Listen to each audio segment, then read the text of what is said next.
Good morning, everybody, and thought for the day. Weather forecast? Little grey. I think they say we might have some rain today, but it's another lovely day. It's always a lovely day when it's God's days. Well, a year on, did we ever think we'd have to be going through something as long as this? And obviously, when we started out with our thoughts for the day and everything, our minds were quite fresh and getting into things. But as we go along, um, things change, thoughts change. And I have the words, or some words from a hymn that I wanted to share with you this morning, particularly. But do you know, I couldn't think of the first line. So, of course, trying to search through pages and pages of hymns to try and find the line was a bit difficult. But while I was looking, God's so gracious, I found on my bookshelf some books that I've been looking for a little while ago. And they're a set of books by Revd Anne.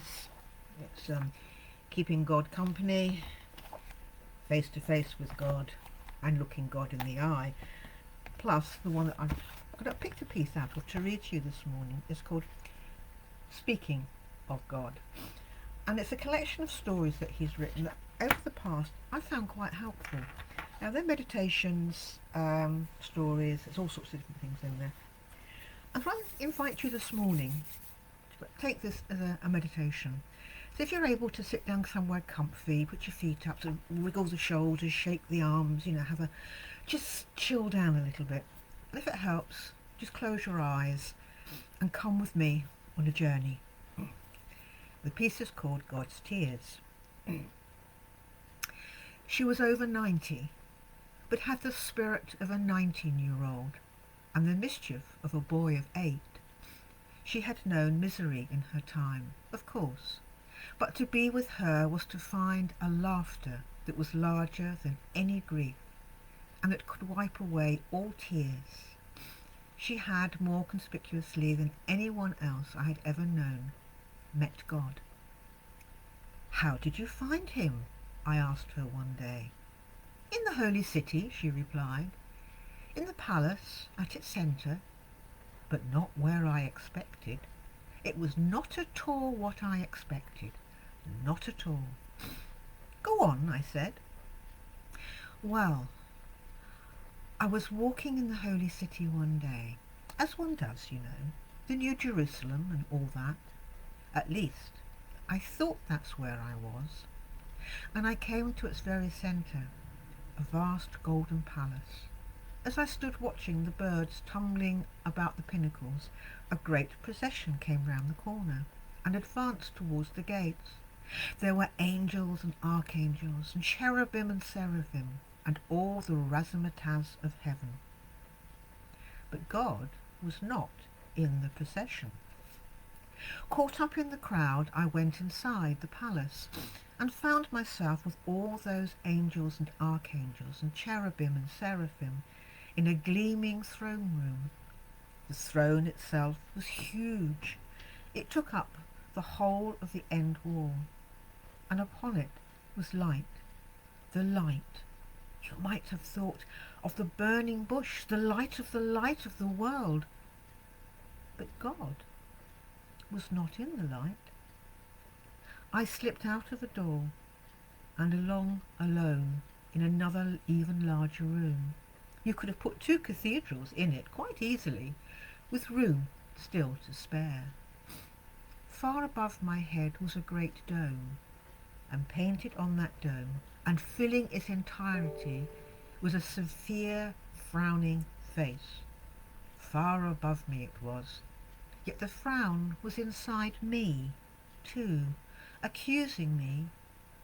Beneath it, possessing it, like I felt so small, so foolish, so awkward, so inadequate, so guilty, so alone. But God was not in the frown.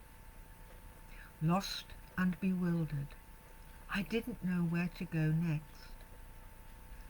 Then I heard a faint crying, and clutching onto its sound, I threaded my way along through the labyrinth of the palace until I was climbing up bare attic stairs, and opening a door onto a small, dingy room.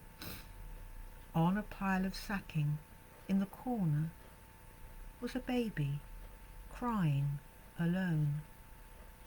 In his tears all the misery of the world was distilled. His cheeks were stained with all the anguish of the bereaved, all the pain of those who made to feel small or stupid, all the hurt of the bullied, the despised, the abused and the friendless was caught between the walls of that room. All the agony of God was in the crying. So I picked up my God from his pile of sacking, and I wiped his tears and held him close to me and carried him with all the weight of that sorrow down the stairs and along the corridors of the palace, through the space with the frowning dome, until I reached the throne room and its huge throne that took up the whole of the end wall.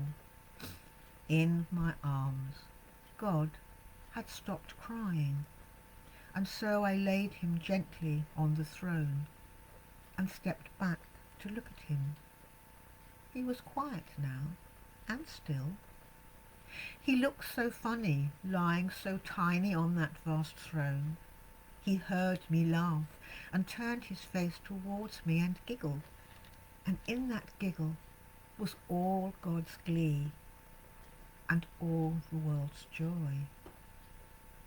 That is our task, she said, yours and mine, to take God up in our arms and hold him tight and wipe away his tears, that we might make him laugh again. Then we will know what joy is. She laughed. I love that passage because it just turns everything round at the end.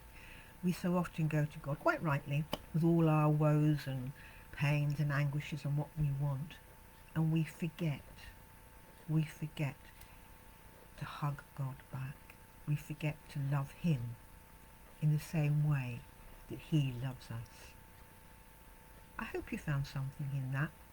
As I say, Trevd Anne writes some lovely stories, and there's usually something in there that will help you at some point of your time. So, Trevd Anne, that was Speaking of God, and I can look, if you want to know the titles of the other books, I can easily let you know. So take care. God bless you. I hope to see you next week.